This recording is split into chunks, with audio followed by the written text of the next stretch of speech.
we've reached the conclusion of Chihiro and Sojo's fight.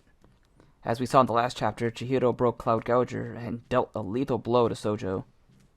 Sojo says that the Enchanted Blade chose Chihiro, but Chihiro says that it also chose him. Meanwhile, as Shiba was listening on to their conversation, he noticed someone in the background.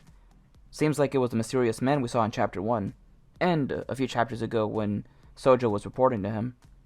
Seems like he's the end boss, but I think we all knew that.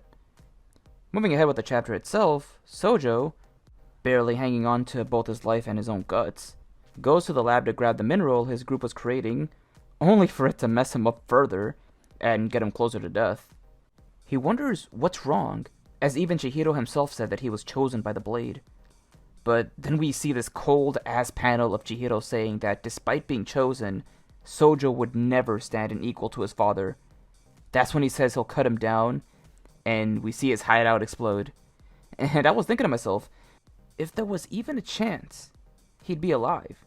But the Kamunabi says that his dead body was identified. So, rip Sojo. Seems like he's actually dead.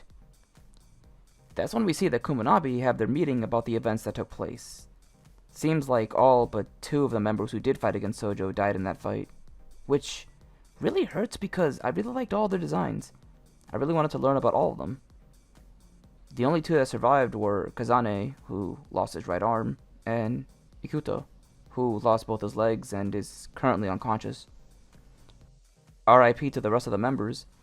And it's a shame, too, that even the girl died. I know most of the fandom was moving head over heels for her, me included, so it really sucks to learn that she died. Kagurabachi really doesn't mess around when it comes to character deaths. Moving ahead, though, we do see a lot of different members in this panel, one of them, of course, being Azami. They mentioned that one of the blades is still going to be auctioned while they're in the possession of Kaichi, which is another enchanted blade. This is where they bring up something real interesting. It seems like whoever makes a contract with an enchanted blade, they are the only ones who can use it. They also bring up how, ever since the original owner of Cloud Gouger died, they've been protecting the remaining members of the previous blades. So that means, once the owner dies, someone else can make a contract with it. They show 4 of the members that they're protecting, so I'm pretty sure they're going to be important as we move forward. Now the meeting continues with Kazane's report. He basically reveals everything that Azami was hiding. So now that Kuminabi is aware that Chihiro is in fact Rokuhira's son, and they also know that he's in possession of an enchanted blade they have no record of. The Kabunabi scolds Azami for hiding this from them, and now they're sending their strongest fighter to confront Chihiro and get both of the enchanted blades he possesses. And with that, we reach the conclusion of this arc. Next week we begin a brand new one.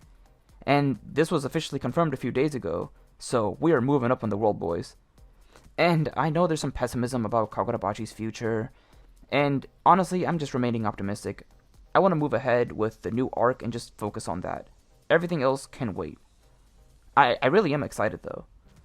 Really curious to see how Hiyuki will handle everything, and the same goes to Chihiro. He just got done fighting Sojo like 10 days ago, and now he's to deal up with a member of the Kuminabi. He's got a lot on his plate. Hopefully we actually do learn about Hiyuki a bit. I like her design. Honestly, Hokuzono really nails all the character art in the series. I do want to say one last thing, though. I am a bit disappointed that we didn't learn more about Sojo's past. Like, we got a glimpse of his childhood in that one panel where he was lifting a bunch of people in the air. I was hoping Hokuzono would expand on that.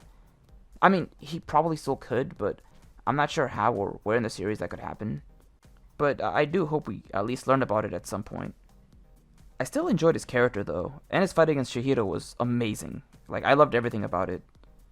I do look forward to seeing the rest of the members of the organization he worked for. I feel like if they're just as interesting as Sojo was, we're in for a lot of awesome characters moving ahead. But yeah, that's basically everything I had to say about the chapter. So, what did you guys think? Did you enjoy it? Did you enjoy the arc as a whole? Were you disappointed by anything? And what are some of your hopes and expectations for the next arc? Feel free to share any and all of your thoughts in the comments below. And that'll do it from me. Peace out, and take care, everyone.